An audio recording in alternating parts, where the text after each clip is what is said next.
Muitos curvam-se diante de reis devido ao seu poder, outros dobram-se diante de celebridades devido à sua fama, mas eu nesta manhã quero me curvar humildemente diante de uma plateia apaixonada pela humanidade. Muito obrigado por vocês existirem.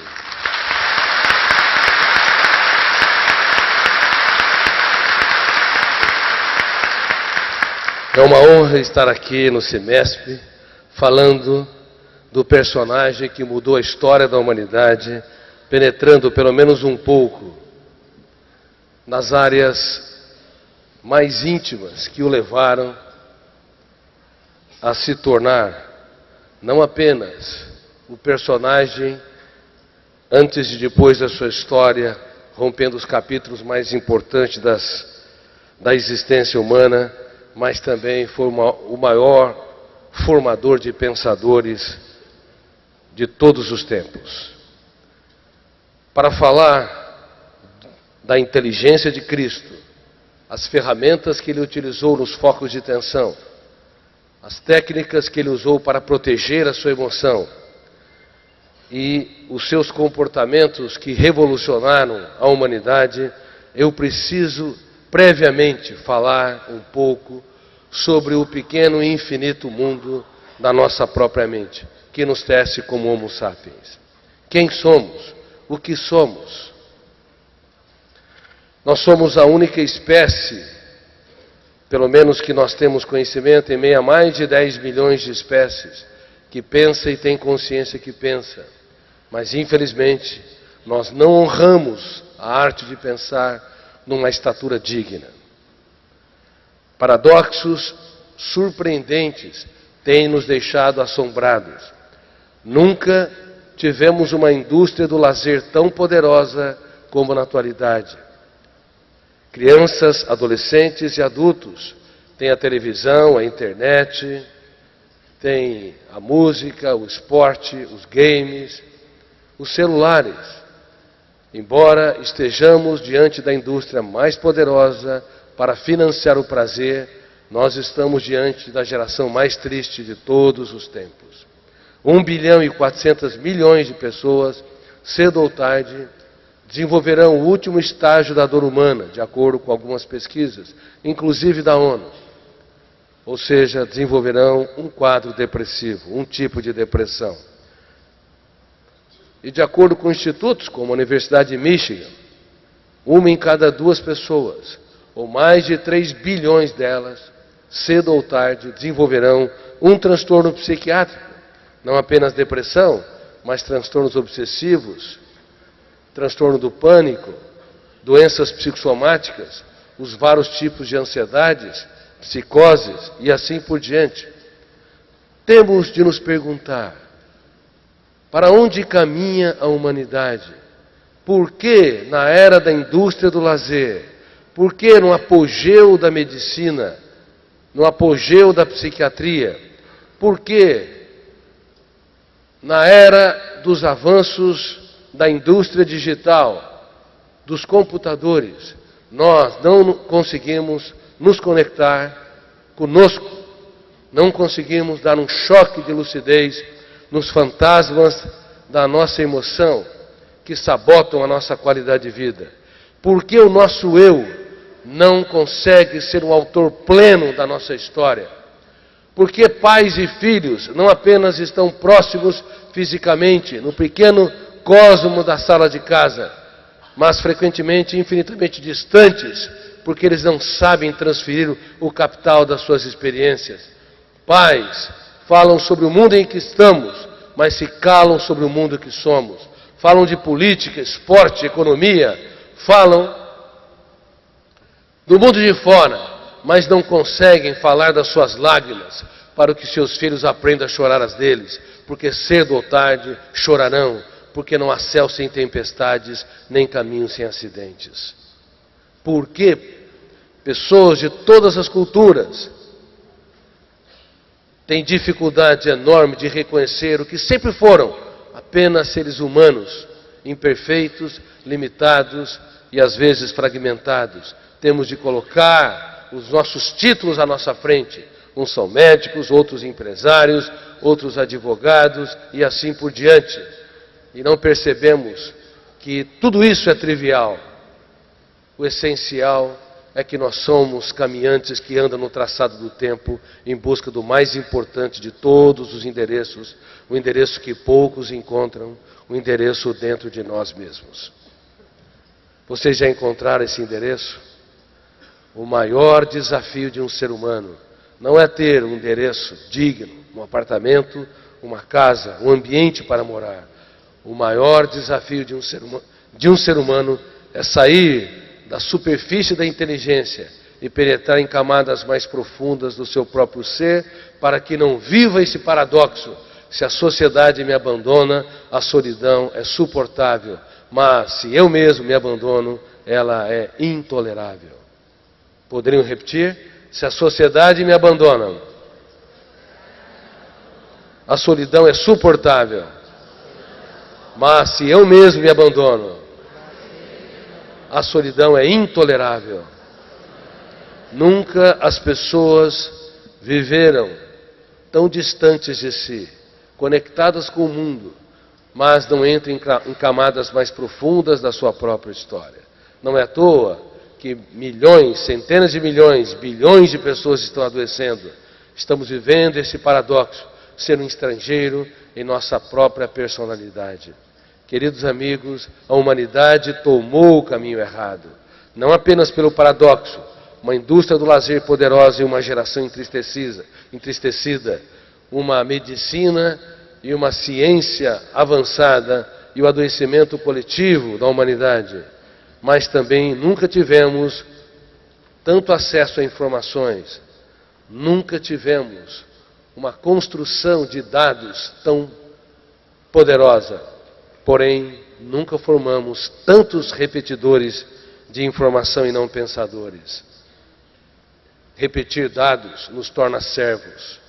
Repetir dados nos faz obedecer a ordens. Mas ser um pensador nos leva a ser autônomos, autores da nossa própria história. Mesmo quando o mundo desaba sobre nós, mesmo quando passamos pelos vales das lágrimas e dos vexames, nós podemos e devemos escrever, se formos autônomos, autores da nossa própria, os capítulos mais importantes da nossa existência, nos momentos mais cálidos e difíceis da nossa história. Queridos amigos, quando nós começamos a entender a mente humana, pelo menos minimamente, vamos perceber por que a nossa espécie quase que beira a inviabilidade, por que nós temos sido aprisionados, encarcerados nas armadilhas mentais e temos dificuldade de evoluir, dificuldade de crescer, dificuldade de transformar os dias mais tristes em momentos solenes, o caos em oportunidade criativa, perdas em ganhos, os vales da dor emocional numa emoção estável e profunda. Em primeiro lugar, eu vou falar aqui sobre a última fronteira da ciência, o mundo onde nascem os pensamentos. Brilhantes teóricos, notáveis pensadores, como Freud, Jung, Adler, Piaget, Vygotsky, Arthur Schopenhauer, Kant, Hegel, Agostinho, Sartre, Nietzsche e tantos outros. Eles usaram o tijolo central do psiquismo humano, do intelecto humano, o pensamento, para produzir teoria sobre a formação da personalidade, o processo de aprendizado, teoria sobre a ética, sobre as relações sociopolíticas e assim por diante. Usaram o tijolo pronto, mas não tiveram a oportunidade de estudar sistematicamente o próprio tijolo. Como ele se constrói, qual a sua natureza, quais são os fenômenos que em milésimos de segundos atuam no córtex cerebral e nos levam a construir cadeias de pensamentos, sejam lúcidas ou estúpidas, sejam promotoras do crescimento ou perturbadoras. Por ter estudado o tijolo central da biologia, que é a célula, a medicina deu um salto sem precedente. Nós desenvolvemos os antibióticos, por exemplo, No passado, uma amidalite levaria à morte. Nós desenvolvemos as vacinas. Sem elas, nós não poderíamos estar reunidos como estamos aqui em 2.500 pessoas, porque uma virose poderia se propagar e gerar uma epidemia. As vacinas mudaram a história da humanidade. Junto com os antibióticos e com a revolução na agricultura, enfim, por termos estudado a célula, nós promovemos a construção de informações que levou a humanidade, que não passava de 1 bilhão de habitantes até o século XIX, para 7 bilhões de habitantes no início do século XXI. Portanto, estudar a peça central de uma área científica é fundamental. Sem termos estudado a peça central da química e da física, qual é? O átomo. Nós não desenvolveríamos uma engenharia tão sofisticada, uma engenharia do som, uma engenharia da comunicação. Agora, eu te pergunto, quais são as consequências de não termos estudado a peça central da psicologia, da psicopedagogia, da sociologia, enfim, das ciências humanas? O pensamento. Elas são muitas. O pensamento precisa ser estudado sistematicamente. E eu vou falar aqui, com muita humildade, sobre uma das poucas teorias mundiais, a teoria da inteligência multifocal, que eu tive o privilégio de desenvolver ao longo de 30 anos. E, após abordar os pressupostos básicos, vou falar sobre o maior educador da história, o maior promotor de saúde emocional, o homem que mais formou pensadores, não apenas o Filho do Altíssimo, aquele que viveu a mais excelente humanidade e nos estimulou a proteger a nossa mente e fazer da vida um espetáculo único e imperdível. E até hoje nós não observamos as ferramentas notáveis, psicológicas, sociológicas, psicopedagógicas que ele vivenciou e amplamente ensinou. Falando sobre o pensamento, eu te pergunto, o pensamento é virtual ou real? Virtual ou real? Real. Se vocês falaram que o pensamento é real, de natureza real, vocês complicaram a sua vida. Quer dizer que quando você está diante do seu filho e ele está irritadiço, tenso ou falhou, não importa o seu comportamento, o teu pensamento consegue incorporar a realidade intrínseca do que ele sente, as dores, as angústias, o desespero. Quer dizer que quando você conversa com alguém e você está num momento cálido e perturbador, você consegue transferir para o teu interlocutor, seja teu cônjuge, teus filhos, teu colega de trabalho, aquilo que exatamente você sente, e ele entende exatamente o que você está falando. O pensamento é real ou virtual? Então vocês já diminuiu o tom de voz. Quer dizer que um psiquiatra, quando está diante de um paciente que está sob um ataque de pânico, uma sensação súbita e iminente que vai morrer ou desmaiar, o último estágio da dor humana, bilhões de células neuronais contribuindo para que ele fuja da situação de risco. Então, um psiquiatra experiente ou um psicólogo clínico consegue entender a dimensão do pânico, da dor, da angústia daquele paciente. Consegue entender? De fato, não consegue. Parabéns, o tom já diminuiu mais ainda. O pensamento consciente, ele tem natureza virtual e não real. O pensamento consciente, ele nos leva a compreender o mundo de fora e de dentro. Quem sou, como estou, e quem são as pessoas e como estão. Porém, ele não incorpora a realidade intrínseca do objeto pensado. Milhões de palavras, de ideias sobre esta mesa.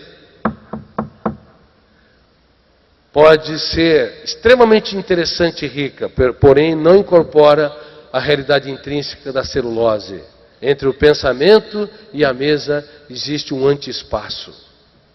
Os pais não entendem que quando estão diante dos seus filhos, eles devem recolher as armas, julgar menos e abraçar mais. Eles pensam, acreditam que o pensamento tem natureza real. Por isso, eles apontam falhas, criticam, constrangem, elevam o tom de voz, como se fosse possível capturar a realidade intrínseca da personalidade do seu filho e mudá-la.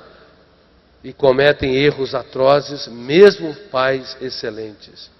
Quantas vezes nós ferimos as pessoas que nós mais amamos, damos respostas impensadas, criticamos de maneira aviltante, comparamos, punimos, quando na verdade o que nós falamos tem pouco a ver com o momento cálido, com o momento importante dos nossos filhos. Depois, minutos ou horas, nós pensamos, puxa, eu deveria ter outra atitude. Eu deveria ser mais generoso, mais paciente. Por que nós temos atitude de arrependimento? Porque o pensamento não incorpora a realidade do objeto pensado. Pensar é um ato solene, altamente complexo. Talvez o fenômeno mais complexo de todo o universo. Mais complexo que os buracos negros, que a formação de planetas e estrelas. Mas ele é tão simples de ser produzido. E nós acreditamos que este pensamento reproduz a verdade, quando na verdade ele transita na esfera da virtualidade e pode ser contaminado por uma série de variáveis, contaminado pela minha vontade, os meus desejos subjacentes, contaminado pelo meu estado emocional, se eu estou alegre, angustiado, se eu estou tenso, tranquilo, isso tudo interfere na abertura das janelas da memória, na confecção das cadeias de pensamento e, consequentemente, na minha interpretação. Também o ambiente social, se eu estou num ambiente social agradável, apoiador, cooperador, então eu falo com muito mais liberdade. Mas se eu estou num ambiente ameaçador, onde eu sou criticado, rejeitado, naquele momento uma série de fenômenos inconscientes pode abrir e fechar as janelas da memória, os arquivos da memória e interferir na construção de cadeias de pensamentos. É por isso que num ambiente estranho as pessoas têm dificuldade de levantar as mãos e perguntar. Ou quando se levantam para debater ideias, frequentemente estão em débito com a sua racionalidade. Depois que passa aquele momento, puxa, eu deveria ter dito isto e aquilo e não disse. Portanto, vocês devem ter a noção de que a última fronteira da ciência, quando nós estudamos a natureza dos pensamentos, o processo de construção de pensamentos, os fenômenos envolvidos em milésimos de segundos, para nos tornar uma espécie pensante, é cheio de armadilhas. E até hoje, por não estudarmos isso, no microcosmo da sala de casa, pais e filhos erram flagrantemente. Casais erram dramaticamente. Também no microcosmo da sala de aula, professores e alunos traumatizam um ao outro. Quantas vezes um professor querendo corrigir um aluno irritadiço, tenso ou que falhou em determinado momento e ele expõe publicamente o erro do aluno, achando que as suas palavras, os seus pensamentos incorporam a realidade do outro, ele comete quase que um crime no processo da formação da personalidade, porque aciona um fenômeno inconsciente chamado RAM, registro automático da memória, para formar uma janela conflitante, killer ou traumática. Nos primeiros 5 segundos de tensão, nós podemos cometer erros graves, podemos mudar uma história para o bem ou para o mal. Se nós não aprendermos que pensar é um ato sofisticadíssimo, mas saturado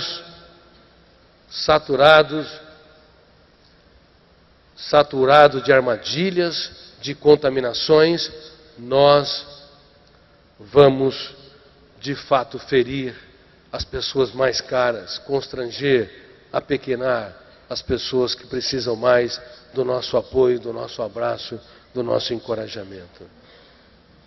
Mas é incrível, mesmo nos fóruns, juízes quando julgam os réus, promotores quando acusam o réu e advogados, quando defende, todos eles produzem milhares de pensamentos, mas por não ter estudado a natureza dos pensamentos e os conflitos envolvidos no processo de construção, eles acreditam que o pensamento tem uma base real para julgar de maneira quase que inquestionável o outro. Agora dá para vocês entenderem o maior educador da história, o mestre dos mestres. Ele dizia: não julgueis para não ser julgados. Por que que ele se preocupava com o modus operandi da nossa história, as relações conflitantes? Porque ele nos estimulava a não julgar rápida e impensadamente, porque nós falhamos de maneira atroz e flagrante, frequentemente. Mesmo pais insuspeitos, com excelentes intenções, eles podem cometer erros graves. Mesmo os casais que se amam e se beijam apaixonadamente, eles podem ferir, produzir janelas traumáticas um no outro, num foco de tensão e, consequentemente, delinear uma relação conflitante a partir deste foco de tensão. Muitos casais começam a relação no céu do afeto e terminam no inferno dos atritos ao longo dos anos. Na verdade, a maioria dos casais não tem sustentabilidade, não tem durabilidade nem profundidade no seu romance ao longo da história. Eles começam nas labaredas mais intensas e pouco a pouco vai diminuindo essa intensidade e aquilo que gerava generosidade, a motivação que propiciava altruísmo, solidariedade e tolerância vai se diluindo ao longo do traçado do tempo, porque nós usamos o pensamento como atribuição que ele não tem, como se fôssemos deuses para julgar, constranger, punir, criticar, sem perceber que deveríamos, como eu disse, recolher essa necessidade neurótica de reagir sem pensar, recolher as armas e nos colocar no lugar do outro, para que o pensamento que é virtual se aproxime mais dele ou dela, para se aproxime mais dos sentimentos mais íntimos, das experiências mais secretas das pessoas caras. Se nós não treinamos o nosso eu, que representa a capacidade de escolha, o líder de si mesmo, para nos esvaziar dos nossos preconceitos, para nos esvaziar dessas contaminações, pelo menos minimamente, para nos levar a reciclar a nossa impulsividade, a nossa ansiedade e as motivações subjacentes, nós, por mais cultos, cometeremos erros que constrangerão e provocarão uma série de traumas nas pessoas que nós mais apostamos e que são mais importantes. O pensamento é real ou virtual? Virtual. Parabéns. Da próxima vez que você estiver diante das pessoas que estão ao seu redor, cuidado, você não é um Deus. O pensamento virtual nos tira do trono da verdade. A verdade é um fim inatingível. Como eu disse, há uma série de variáveis que atuam em milésimos de segundos que nos tiram da condição de pessoas que têm a verdade absoluta. Eu falei desses fenômenos. Quem sou? A minha personalidade. Todos os dias eu registro centenas e milhares de informações no córtex cerebral e eu sofro micromudanças. Portanto, o ser humano, o Homo sapiens, é micro ou macro distinto ao longo da sua jornada. Portanto, eu estou em mudança, você está em mudança. Quem sou, a minha personalidade, interfere no processo de interpretação e construção de cadeias de pensamento. Número 2, como estou? O meu estado emocional.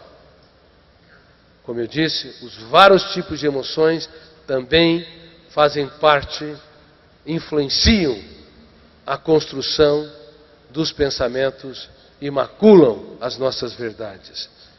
Estar alegre, deprimido, estar tranquilo, ansioso, interfere dramaticamente na abertura das janelas da memória e no resgate de elementos que vão formar as ideias. Estou recordando com vocês porque essa é uma área muito complexa, é uma área que eu dou, é uma área que eu transmito, dou aula para alunos do mestrado e doutorado, e eu gostaria que vocês incorporassem esses fenômenos, pelo menos minimamente. Então eu falei de quem sou e falei de como estou, e também aonde estou, o ambiente social, se é apoiador ou constrangedor, isso interfere em milésimos de segundos no resgate das informações. E o quarto ponto, a minha motivação, o que desejo, as minhas intenções, conscientes ou subintenções.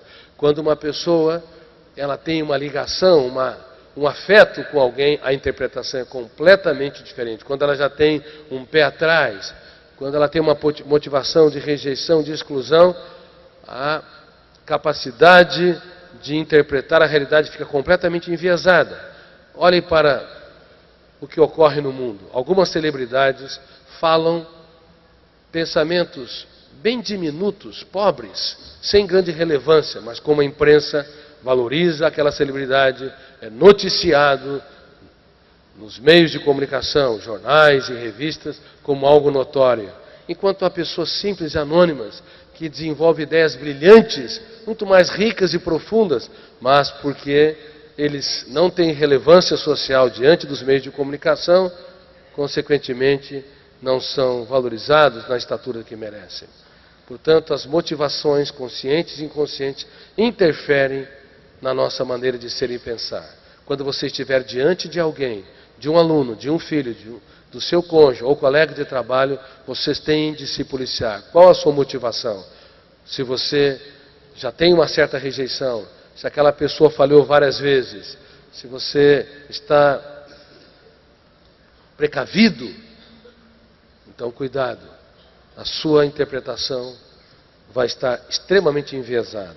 Portanto, pensar é um ato extremamente complexo, porém saturado de armadilhas.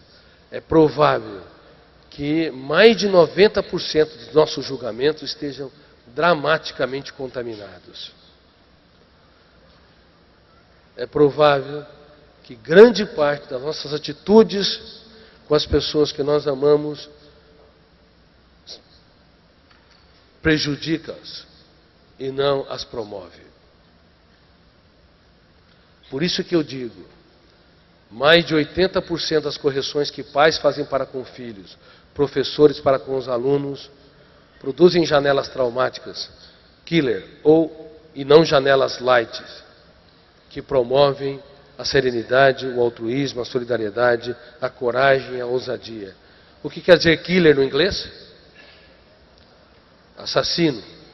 Janela killer é uma janela, como eu disse, conflitante ou traumática. Quando nós entramos nela, ela não assassina o corpo, mas assassina o processo de leitura. O volume de tensão bloqueia milhares de janelas, milhares de arquivos, com milhões de dados. E o nosso eu não consegue, em frações de segundos, encontrar elementos para construir cadeias de pensamentos com brilhantismo. Por isso, nos primeiros 30 segundos de tensão, nós cometemos os maiores erros da nossa vida. Palavras que nós nunca deveremos dizer, atitudes que nós nunca deveremos tomar, reações que jamais deveríamos produzir para filhos, cônjuge, amigos, colegas, parceiros, alunos, são ditas nesses cálidos momentos quando nós desenvolvemos uma síndrome, que é um conjunto de sinais e sintomas, chamada síndrome do circuito fechado da memória. Podemos repetir? Quem sente que de vez em quando essa síndrome o pega? Levante as mãos. Ótimo.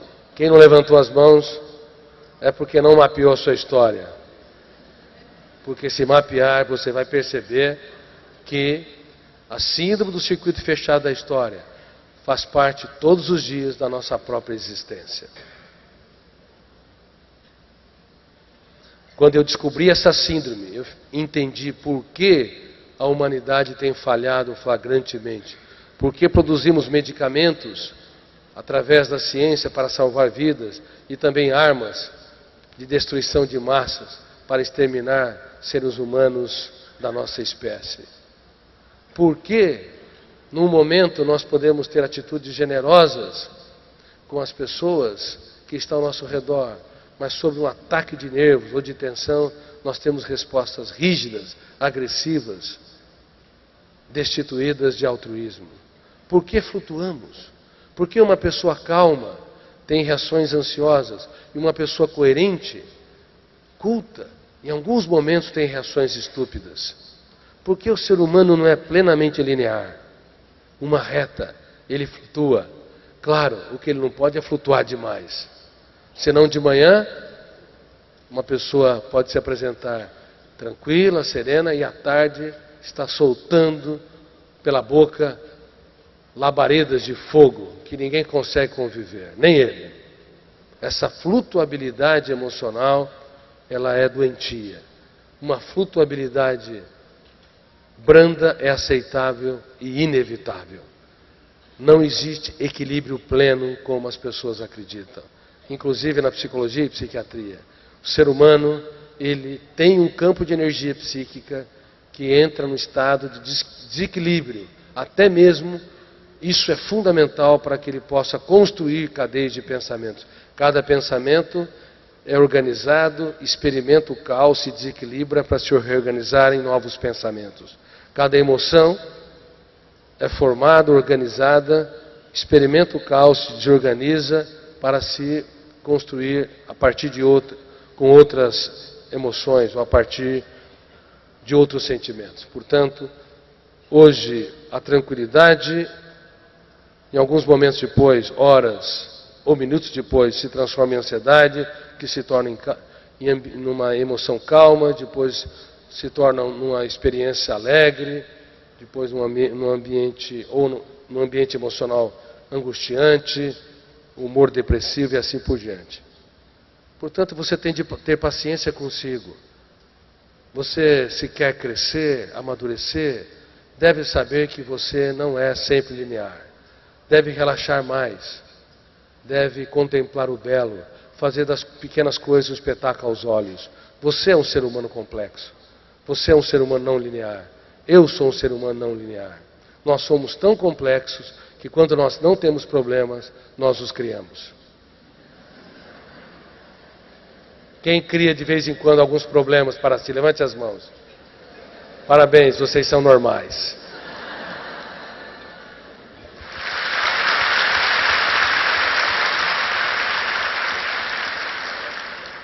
Janelas Killer, portanto, tem um volume de tensão que fecha o circuito da memória.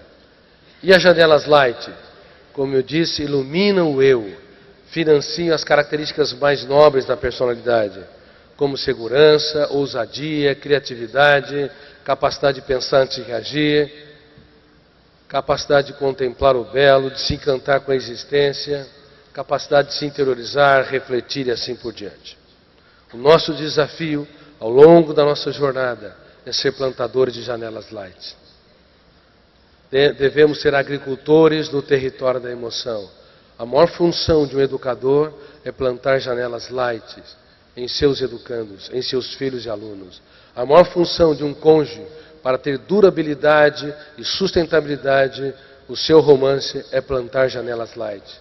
É recolher as armas, como eu disse, abraçar mais e julgar menos, apoiar mais e excluir menos. É abrir o leque da nossa mente para dizer palavras nunca ditas num cálido momento. Alguém te decepcionou, ao invés de apontar a decepção e a falha, você sai da fronteira da janela Killer, abre as janelas light, portanto você pensa antes de reagir e diz: obrigado por você existir, apesar de ter falhado, eu aposto em você. Você é muito importante para mim. Quando você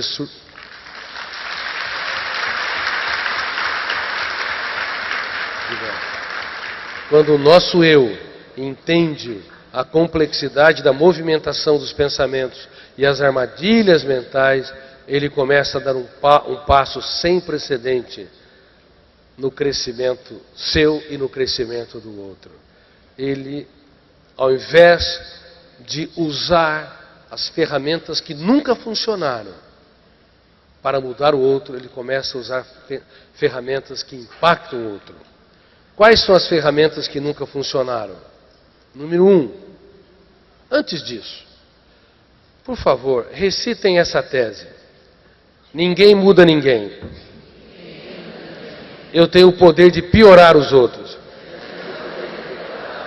mas não de mudá-los.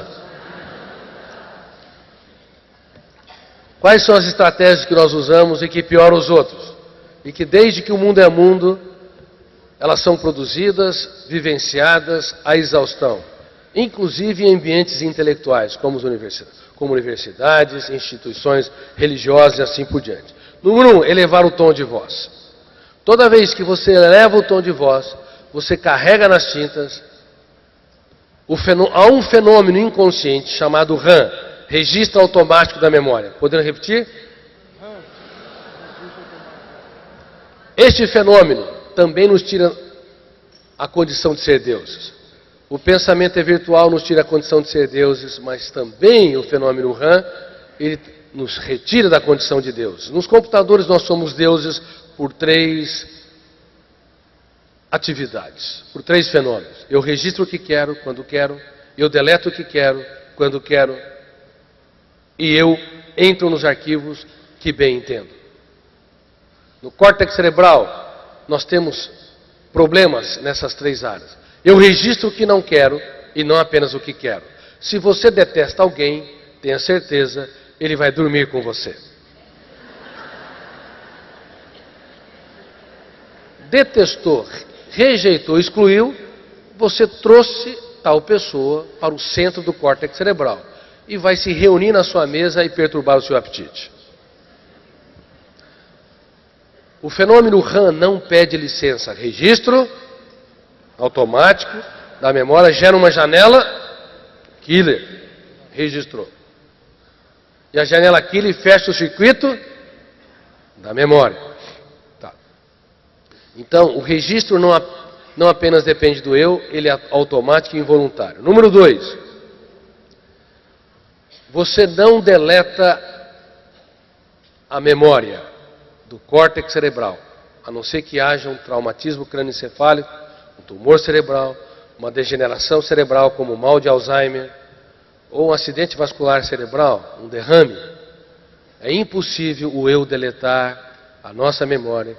E há pessoas religiosas de todas as religiões, budismo, islamismo, cristianismo, catolicismo, protestantismo e espiritismo, tentando deletar a memória. Não se deleta a memória. Quanto mais você tentar deletar alguém, mais ele vai estar vivo.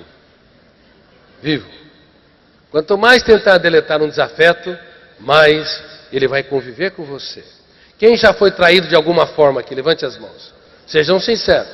Parabéns. A maioria, quem nos trai? Os amigos ou os inimigos? Os amigos. Os inimigos nos frustram. Os amigos são aquelas pessoas que nós depositamos muito e o retorno vem tão pouco. São eles que são capazes de nos machucar nas raízes da nossa mente e formar uma janela killer especial, duplo P, estrutural. Esse prédio aqui você pode derrubar várias paredes, não tem problema. Porém, algumas colunas que não podem mexer, senão ele vem abaixo. São colunas estruturais, vigas estruturais. Nós temos também algumas colunas que são janelas light ou killer estruturais. Quando há uma traição, há uma janela estrutural para o constrangimento, a angústia, a ansiedade e às vezes até o adoecimento psíquico. Janela killer duplo P, que eu chamo, duplo poder, duplo power. Poder de encarcerar o eu e poder de retroalimentar o núcleo traumático, levando-nos a pensar continuamente. E quanto mais pensamos de maneira perturbadora, mais o fenômeno RAM expande aquela janela. Então, encarceramento e retroalimentação. 2 poderes perniciosos que sequestram os seres humanos de todos os povos e todas as culturas. Muito bem. Eu estou falando então, sobre as ferramentas, as técnicas erradas que nós usamos para mudar os outros. Quando nós elevamos o tom de voz, o fenômeno RAM vai registrar janela killer. E às vezes, duplo P. Portanto, essa estratégia não funciona. Pelo contrário, prejudica quem nós amamos. Número 2, sermões ou repetição de informação. Há muitas pessoas que não são religiosas, mas são especialistas em passar sermões. O pai ou a mãe já abre a boca, o filho já sabe tudo o que vem. Eles não viram o disco. São cansativos, entediantes, nem eles se suportam. Executivos a mesma coisa. Ao invés de promover, encantar, provocar a inteligência dos seus colaboradores, dão as velhas broncas, fazem as velhas críticas. O ser humano tende a ser viciado, não apenas em drogas psicotrópicas, viciado também no circuito da memória. Síndrome do circuito fechado da memória psicoadaptativo. Vivemos apequenados. Essa síndrome, comparativamente, é aquela pessoa que, metaforicamente, aperta o parafuso a vida toda e não sabe que um dia, ou que ela tem capacidade para construir a máquina ou reinventar aquela máquina. Eu estou usando uma metáfora. Claro, é digno apertar o parafuso, sim, mas nós temos um potencial enorme para construir, reinventar, mudar rotas. Pais, marido e esposa, parceiro e parceira, professores, alunos, executivos, funcionários, tendem a ser viciados em determinados circuitos da memória. É como se apertasse parafuso. Eles simplesmente não conseguem reciclar a sua maneira de pensar, abrir o leque da sua inteligência, libertar o pensamento virtual para produzir novas ideias. Gravem isso. Eu falei que o pensamento é virtual e isso nos limitou para desenvolvermos a verdade. A verdade é um fim inatingível porque a interpretação se contamina com uma série de variáveis, como eu disse, em frações de segundos. Mas aquilo que nos aprisionou, pelo fato do pensamento ser virtual, nós também tivemos, paradoxalmente, um salto sem precedente. Aquilo que nos aprisionou também nos libertou, porque se o pensamento não fosse virtual, nós não desenvolveríamos um rico imaginário. Se o pensamento não fosse virtual, você não pensaria no futuro. O futuro é real ou é uma possibilidade? Uma possibilidade. Mas nós sofremos pelo futuro, desenhamos o futuro, nos preocupamos com o futuro, desenvolvemos estratégias para superar problemas que vão acontecer. Por quê? Porque na esfera da virtualidade desenvolvemos uma rica imaginação. Sem termos essa liberdade criativa e plasticidade construtiva, é um termo. Liberdade criativa e plasticidade construtiva na esfera da virtualidade, dos pensamentos conscientes, nós não seríamos essa espécie riquíssima, imaginativa, pensante, elaborativa, intelectual. Claro, pelo fato de termos um imaginário rico, nós também criamos os nossos fantasmas. Quem é que tem algum tipo de fantasma na sua emoção que sabota a sua qualidade de vida? Levante as mãos. Parabéns, parabéns. Aumentou o número de pessoas que levantaram as mãos. Parabéns. Todos nós temos alguns fantasmas. Depois eu vou falar sobre isso. Medo, ansiedade, preocupações neuróticas, sentimentos de culpa e assim por diante. Bom, o pensamento nos aprisionou porque não é uma verdade em si, mas libertou para produzir um mundo extremamente fluido, plástico e criativo. Agora, os pais, as pessoas, os professores, os colegas de trabalho, eles repetem o ciclo da memória, eles circuito da memória, eles se enclausuram em determinados arquivos e dão as mesmas respostas para os problemas e até para os problemas e fenômenos diferentes. São entediantes, não libertam o seu imaginário, não surpreendem, não encantam, não impactam. Vocês não imaginam o potencial que cada um de vocês tem para dar respostas brilhantes nas situações estressantes. Mas nós não damos. Provavelmente, nós, no máximo, libertamos 10 a 20% desse potencial criativo. Não libertamos o nosso imaginário, porque vivemos a síndrome do circuito fechado da memória. Então, por favor, da próxima vez que estiver num embate, numa situação mais conflitante e difícil, não sejam repetitivos, não sejam cansativos, não sejam entediantes. Dê respostas nunca antes ditas. Valorize, abrace, como eu disse, surpreenda. Terceiro ponto, excesso de crítica. O excesso de crítica é como usar um bisturi para retalhar nosso cônjuge, parceiro, parceira, filhos, amigos, alunos, colegas de trabalho. Quem critica excessivamente é um construtor eficiente de janela killer. Traumatiza as pessoas mais caras. É desumano a crítica excessiva.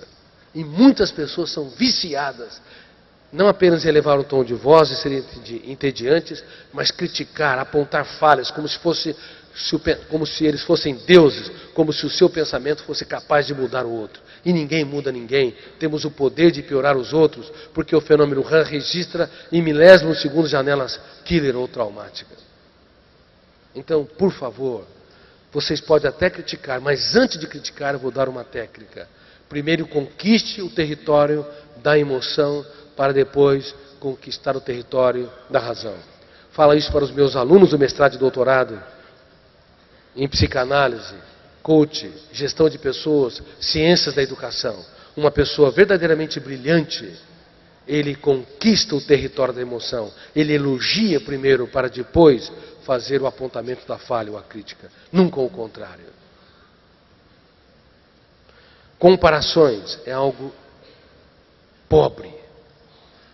É outra ferramenta. Comparar um ser humano com o outro. Não há dois seres humanos iguais. Olhe para quem está do seu lado, por favor. A face de quem está do seu lado. Quantas variáveis distingue você dele? Dois olhos, um nariz com dois furos, os lábios, sobrancelhas e assim por diante. Nós temos umas 10, 12 variáveis, mas há bilhões de pessoas e não há duas pessoas iguais. Se não há duas pessoas iguais com 10 ou 12 variáveis, imagine como não há duas personalidades idênticas, com bilhões de experiências e informações registradas no córtex cerebral. E nós tendemos a comparar uma pessoa com outra. Ah, ela é mais calma que você, ela é melhor que você, ela é mais generosa que você. E a comparação sempre é um cárcere. Sempre leva ao apequenamento, um constrangimento do outro. E há outras ferramentas, eu não vou entrar em detalhes. Mas a tese é, ninguém muda ninguém, temos o poder de piorar os outros e não de mudá-los. Claro, mas podemos influenciá-los. Podemos contribuir para que eles mesmos se mudem. Só que, para isso, temos que usar algumas ferramentas fundamentais. Bom, dito isto, eu vou começar a falar sobre o mestre dos mestres. Sua mãe era uma jovem, talvez 15 e 16 anos. Uma jovem especial. E ela tinha algumas características na personalidade encantadora. Apesar de estar despreparada para assumir os desafios da vida, as características da sua personalidade encantaram o autor da existência. E ela foi considerada a mulher das mulheres, a bem-aventurada. E foi-lhe proposto aceitar engravidar do Filho do Altíssimo, independente de uma religião. A análise dos textos, sob o ângulo da ciência, é impactante. Na época, uma mulher pega em flagrante adultério, ela era apedrejada sumariamente. Ela aceitou o desafio, a maior de todas as propostas. Abraçou o projeto sem pensar nas consequências. E a primeira consequência era enfrentar o seu marido, as rejeições do seu marido, depois da sociedade. Que dores, que perdas, que angústias, que momentos de desespero Maria, a jovem Maria, não vivenciou. Mas um ser humano chega no momento, ele tem de abraçar os mais importantes desafios. Ele pensa nas consequências, mas se pensar demais, ele não entende que quem vence sem riscos triunfa sem glórias. Poderia repetir? Quem vence triunfa sem glórias. Há um momento que ninguém vai te apoiar, ninguém vai te abraçar, ninguém vai te encorajar. Há um momento em que você está só e você terá que tomar grandes decisões na sua existência. E terá de entender que quem vence sem riscos sobe no pódio sem glória. E ela aceitou todos os riscos e passou pelos desertos iniciais. E ela teve o seu filho e esperava que o menino que ela carregava no seu ventre, como estava destinado a dominar o mundo, a ser o rei dos reis, ele deveria nascer num ambiente confortável, aconchegante, um ambiente agradável e aprazível. Mas ela percebeu desde o início que a sua história iria ser pautada por perdas e frustrações, e ela teria de escrever os capítulos mais importantes da sua história quando o mundo desabava sobre ela. Quando foi fazer o censo sobre a ordem do governador da Galileia, foi para Belém, ela teve o seu filho em condições inumanas, num estábulo, com um cheiro de azedo, de elementos fermentados, sem nenhum apoio. Você desistiria dessa missão? Se fosse você a encarregada? Quantas vezes nos desanimamos das pessoas caras porque nos frustram? Quantas vezes, tropeçando pelo caminho, derramando lágrimas, nós recuamos? A cada 4 segundos, uma pessoa tenta o suicídio na Terra. E a cada 40 segundos, uma pessoa morre pelas próprias mãos. 10 a 20 milhões de pessoas tentam o suicídio. E 1 milhão de pessoas conseguem morrer. Elas desistiram da sua missão. Se soubesse que toda vez que elas pensam em suicídio, elas têm fome e sede de viver. Elas querem matar a dor que emana das janelas killer e não querem matar a vida, elas se encorajariam mais a impugnar, confrontar, discordar no silêncio da sua mente a sua dor. O seu eu sairia da plateia, entraria no palco e dirigiria o script da sua história. Mas como essas pessoas não são educadas, equipadas, estão dizendo que faltam 5 minutos para a minha... Ela veio tão delicada.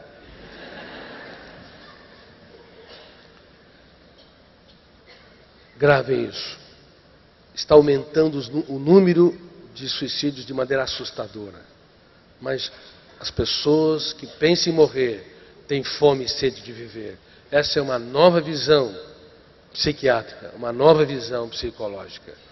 Só que elas não sabem disso. E como elas se auto-abandonam, o seu eu, né, diretor do script da sua história, atentam contra essa vida. Nós temos que encorajar tais pessoas a enfrentar, impugnar, confrontar a sua dor. Porque aí, sim, elas podem domesticar os seus fantasmas. Elas podem dar um choque de lucidez nos vampiros emocionais que sugam o que elas têm de melhor. Maria não desistiu, aceitou a missão, teve o seu filho, e com 2 anos de idade, o menino devia estar brincando, sorrindo, correndo atrás das borboletas, mas já era perseguido de morte. E ela teve que fugir para o Egito, sem condições mínimas de apoio, inclusive de higiene, carregando aquela criança no colo e no lombo de um animal, fazendo as suas necessidades nos campos e nas florestas. Aonde está a mulher das mulheres? Aonde está a mais exaltada das mulheres? O ser humano mais surpreendente. Você não conseguiria ver se olhasse para a sua trajetória. Você tinha que ter um microscópio para observar o que estava nos bastidores da sua mente. Nunca se esqueça, o ouro ou o tesouro que as pessoas têm não se apresentam na conta bancária que elas possuem, nos títulos e também nos holofotes da mídia. Há um tesouro dentro dos escombros das pessoas que sofrem. E você teria que analisar essa mulher, a mulher das mulheres, com os olhos mais profundos para descobrir o seu tesouro. Porque exteriormente era vexame, desertos, perdas, sofrimentos. E o menino cresceu, com 12 anos de idade. Ele já sabia plenamente da sua missão, quando seus pais o perderam, e depois de alguns dias o encontraram debatendo com os doutores da lei. Ela, preocupada, ele disse: você sabia que cumpria estar na casa do meu pai? Falar que aquele templo na casa do pai dele era uma grande heresia na época, é se fazer filho de Deus. Indicando que a memória daquele garoto era surpreendente. A memória dele não era uma memória tempo espacial. Ele tinha compreensão de fenômenos, milhões de dados, bilhões de dados, já na sua adolescência. E mais tarde, ele previu como ele iria morrer. Do ponto de vista psicológico, uma pessoa que sofre por antecipação esmaga, dilacera sua qualidade de vida, seu prazer de viver, esfacela a sua tranquilidade. Ele se tornou um carpinteiro e trabalhou com as mesmas ferramentas que um dia iriam matá-lo. O martelo, pregos ou cravos e madeira.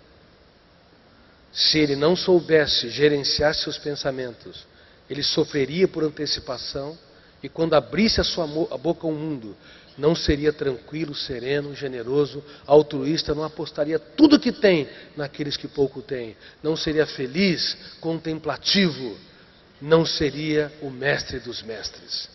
Mas ele gerenciou a sua mente, protegeu a sua emoção para não sofrer por antecipação, embora soubesse que quando ele cravava um prego na madeira, um dia seria os seus punhos.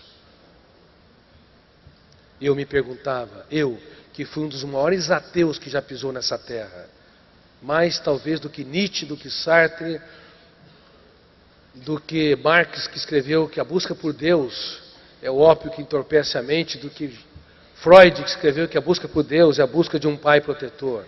Como eu pesquiso nessa área, talvez, nessa última fronteira da ciência, o mundo onde nascem os pensamentos, para mim Deus era fruto de um cérebro apaixonado pela vida, que resiste ao seu caos na solidão de um túmulo.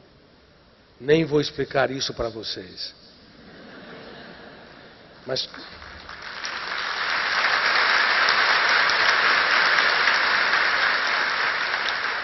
quando analisei sobre o ângulo da ciência os seus comportamentos, eu me perguntava, que homem é esse que gerencia sua mente como ninguém gerenciou. Que homem é esse que protege a sua emoção e que teria todos os motivos para ser infeliz, ansioso, depressivo, porque foi perseguido de morte desde os anos de idade e de repente mostrou que creu na humanidade, apesar da humanidade não crer nele.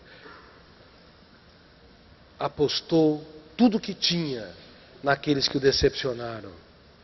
E era um especialista em estar com as pessoas comuns, porque fazia delas rainhas e reis, mesmo que estivesse no anonimato.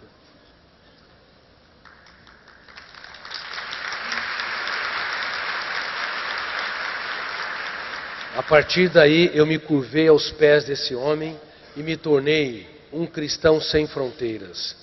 Eu não defendo uma religião, mas percebi que a busca por Deus não é a busca de um cérebro apequenado, mas um cérebro inteligentíssimo que busca o mais importante de todos os endereços, o endereço dentro de si mesmo.